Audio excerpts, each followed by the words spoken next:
नमस्कार। Mindful wellness podcast by Mohan yoga school में आप सभी का एक बार फिर मैं स्वागत करती हूँ।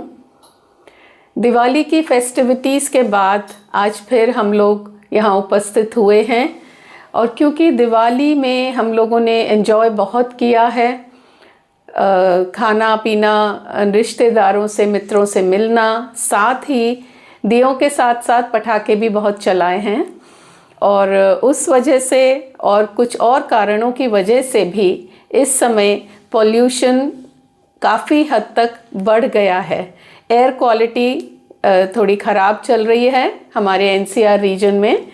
तो हम लोग आज डॉक्टर योगा गुरु मोहन कार्की जी जो हमारे साथ स्टूडियो में उपस्थित हैं, उनसे आज हम जानना चाहेंगे कि इस तरह के वातावरण में इतने एयर पॉल्यूशन के साथ प्लस विंटर सीज़न अब शुरू हो रहा है, उसमें भी कुछ ना कुछ फॉग रहता है, एयर क्वालिटी इतनी अच्छी नहीं होती। तो उस समय में क्या हमें योग करते रहना चाहिए और क्या कुछ स्पेशल तरह की ब्रीदिंग एक्सरसाइजेस हम करें जो हमें इस समय अपनी हेल्थ को ठीक रखने में मदद कर सकें? तो आप सबसे पहले बताइएगा कि क्या ऐसी एयर क्वालिटी के समय में हमें ब्रीदिंग एक्सरसाइजेस करनी चाहिए? हाँ, ये बहुत ही इम्पोर्टेंट प्रश्न पूछा है रचना जी। ये सीज़न जैसे चेंज हो रहा है और पोल्यूशन का लेवल बढ़ रहा है, इस समय बहुत सारे लोगों को इनफैक्ट तकलीफ़ बढ़ जाती है। अस्थमा के पेशेंट्स के लिए तो और ज़्यादा मुश्किल हो जाता है और कई लोगों का इम्यूनिटी फ्लक्चुएट करता हुआ दिखता है। उनको शोरनेस या थ्रोट में चोकिंग इफ़ेक्ट से लेकर के नाक बहते रहने के प्रॉब्लम से लेकर के कई प्रॉब्लम हो जाते हैं। और अस्थमा अटैक से लेकर के जब ऑक्सीजन लेवल कम हो जाता है तो हार्ट अटैक से लेकर के ब्रेन स्ट्रोक तक के समस्याएं बढ़ने का संभावना इस समय रहता है। तो ऐसे में प्राणायाम तो अवश्य करते रहना चाहिए। प्राणायाम लेकिन कुछ सावधानी के साथ करें। कुछ बहुत ही ज़्यादा अगर सुबह सुबह समय में बाहर थोड़ा पोल्यूशन लेवल ज़्यादा है तो उस समय बाहर जा कर के ना करें, इंडोर कर लें। इंडोर में भी आजकल एयर क्वालिटी को इम्प्रूव करने के कई मेजर हो सकते हैं, उसको अपना करके कर सकते हैं। जैसे इंडोर प्लांट्स कई लगाया जा सकता है, साथ में आजकल एयर प्यूरीफायर ईजीली उपलब्ध होते हैं, उनके प्रयोग कर सकते हैं। तो इन सारे प्रिकॉशंस को ध्यान में रखते हुए डेली प्राणायाम का अभ्यास करें, specially with focus and breath retention. Inhale breath को रिटेन करें, एक्सहेल ब्रेथ को रिटेन करें। इस तरह से रिटेंशन कैपेसिटी बढ़ाने वाले प्राणायाम रूटीन में अभ्यास करते हैं। योग में कुंभक साधना कहा जाता है। कुंभक बहुत महत्वपूर्ण है। कुंभक मतलब ब्रेथ को रोकना। अब हम श्वास भर करके अंदर रोकते हैं तो अंतः कुंभक कहा जाता है, बाहर छोड़ करके रोकते हैं तो बाह्य कुंभक कहा जाता है, एक्सटर्नल रिटेंशन। तो ऐसे अभ्यास, अब इसमें हम नाड़ी शोधन अभ्यास करते हैं। इसमें फोकस ही ब्रेथ रिटेंशन पर होता है। आप 1:2:4 का रेशियो से शुरू कर लीजिए। अब शुरुआत में 5 सेकंड श्वास भरने का, रोकने का और फिर छोड़ने के लिए 20 सेकंड, ऐसा प्रयास करके देखें। लेकिन ये उतना आसान होता नहीं है। जब आप ब्रेथ एक्सहेल करने में ज़्यादा समय लगाने का प्रयास करते हो तो लगता है कि श्वास ख़त्म हो गया है, कैसे होगा। और एक्सहेल करने के बाद श्वास रोकना और कठिन हो जाता है। तो इस तरह के कंडीशन में आप छोटा जो टाइमिंग लेकर के चलें। जैसे आप 5 सेकंड का टारगेट लेते हैं तो ज़्यादा मुश्किल होता नहीं है। 5 सेकंड के एवरेज से 1:2:4 को मेंटेन करने का प्रयास कर लीजिए। और इसी तरह से कुछ डिटॉक्स ब्रीदिंग, कपालभाति का अभ्यास करें। और इस तरह के अभ्यास के बाद जो, क्योंकि सीजन के कारण से, ऐसे ही पोल्यूशन के कारण से ऑक्सीजन इनटेक कम हो रखा है और शरीर में डिस्कम्फर्ट पहले से ही पड़ा हुआ होता है, ऐसे में शरीर को रेजुविनेशन चाहिए होता है। तो कपालभाति अभ्यास के बाद थोड़ी देर भ्रामरी प्राणायाम, ओम चैंटिंग प्राणायाम का अभ्यास करें, थोड़ा रिलैक्सेशन का अभ्यास कर लें तो इससे फ़र्क पड़ेगा। और इसके साथ साथ इस सीज़न में ये सुनिश्चित करें कि आप पानी ठंडा नहीं पिएंगे, गर्म पानी पिएंगे, गुनगुना पानी पिएंगे। ये गुनगुना पानी फ्लश आउट करने में हेल्प करेगा। तो इन चीज़ों को ध्यान में रखेंगे। अब इसमें तो बहुत सारी चीज़ें हमें कम कर सकते हैं, लेकिन टू स्टार्ट विद ये आपका प्रश्न का स्पेसिफिक जवाब कि प्राणायाम कर सकते हैं कुछ प्रिकॉशंस के साथ। जी, और क्या कोई स्पेसिफिक ऑर्डर होता है प्राणायाम करते समय कि पहले कैसे शुरू किया जाए? प्राणायाम के अभ्यास करते समय ऑर्डर फॉलो कर लेते हैं तो ये थोड़ा ऑर्गेनाइज सहज हो जाता है, एक तरह से याद करना भी आसान हो जाएगा समय के साथ और छूटने का संभावना भी कम होगा। क्योंकि इसमें ये ध्यान रखना पड़ता है कि शुरुआती समय में शरीर को प्रिपेयर करने टाइप के अभ्यास होते हैं। थोड़ा सा डीप ब्रीदिंग से शुरू करें, ओम चैंटिंग से शुरू करें या कुछ मंत्र उच्चारण से शुरू करें, उसमें ब्रेथ का डेप्थ बढ़ जाता है और वाइब्रेशन इफेक्ट के कारण से एक अवेकनिंग टाइप इफेक्ट आता है। तो प्रिपरेटरी प्रैक्टिस हो गया।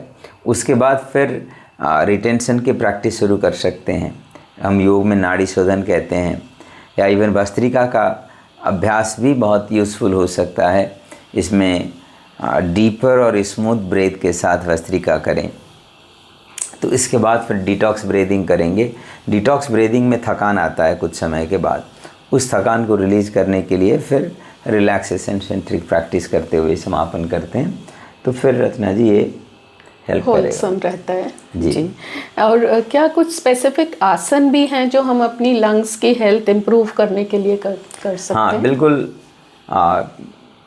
इस तरह के जो सिचुएशन है इसमें कुछ आसन्स तो बिल्कुल मैजिकल टाइप के होते हैं जिनको हमें रोज़ करना चाहिए। जैसे आराम से वज्रासन में बैठना मात्र भी लाभकारी होता है। वज्रासन की पोजीशन में बैठ कर के दोनों हाथ को ऊपर से पीछे की ओर ऐसे ले जा कर के रखा जाता है, तो ये उत्थित मंडूक आसन कहते हैं। ये पूरे लंग्स एरिया को एक्टिवेट कर देता है और शोल्डर्स को पूरी तरह से ओपन अप कर देगा। ये बहुत ही अच्छी तरह से स्पाइनल अलाइनमेंट को, वर्टेब्रल अलाइनमेंट को भी इम्प्रूव कर देता है। उसके साथ फिर आगे झुकने वाले आसन का कम्प्लीमेंट्री सीक्वेंस में हम लोग शशक आसन कर सकते हैं।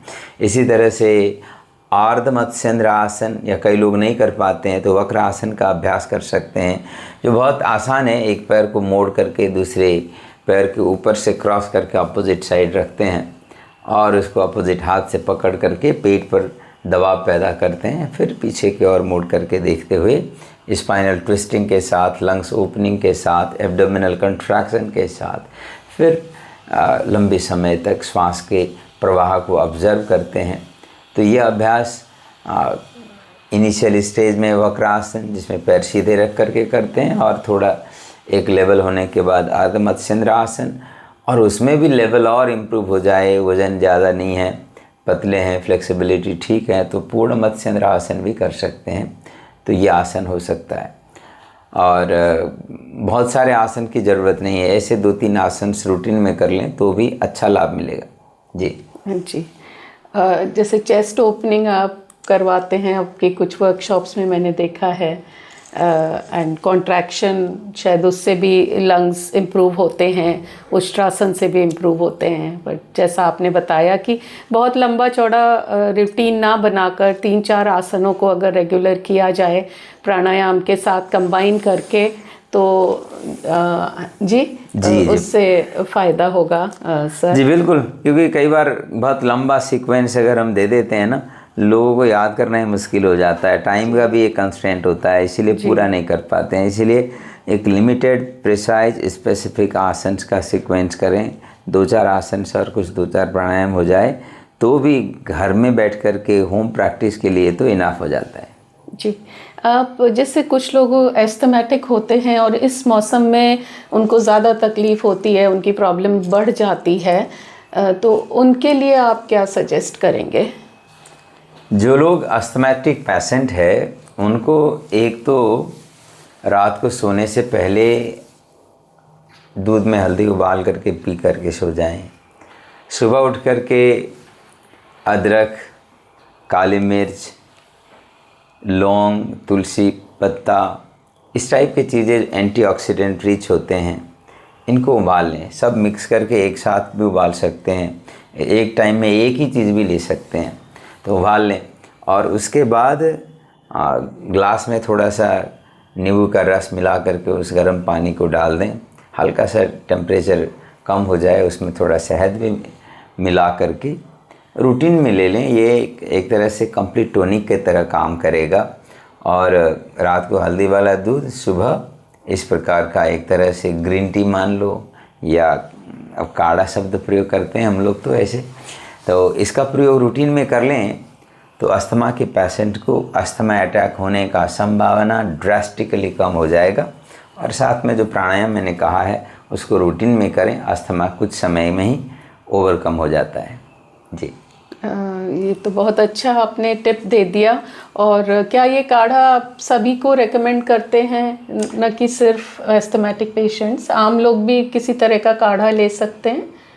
बिल्कुल। ये ऐसे नॉर्मली जो लोग पित्त प्रकृति के लोग हैं, उनके शरीर में गर्मी का मात्रा थोड़ा ज़्यादा होता है, तो ऐसे में वो इसको ज़्यादा ना लें।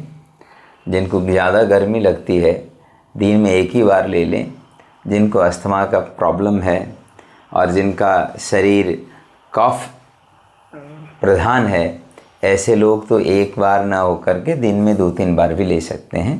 तो लेने के लिए सभी लोग ले सकते हैं, लेकिन पोर्शन कंट्रोल और क्वांटिटी के साथ साथ फ्रीक्वेंसी को भी कंट्रोल करते हुए ले लें तो ठीक रहेगा। जी, बहुत बहुत धन्यवाद आपका। आपने, क्योंकि इस मौसम में आजकल सभी इस चीज़ से परेशान हैं कि पॉल्यूशन से कैसे फाइट किया जाए, कैसे ओवरकम किया जाए, अपने आप को कैसे ठीक रखा जाए।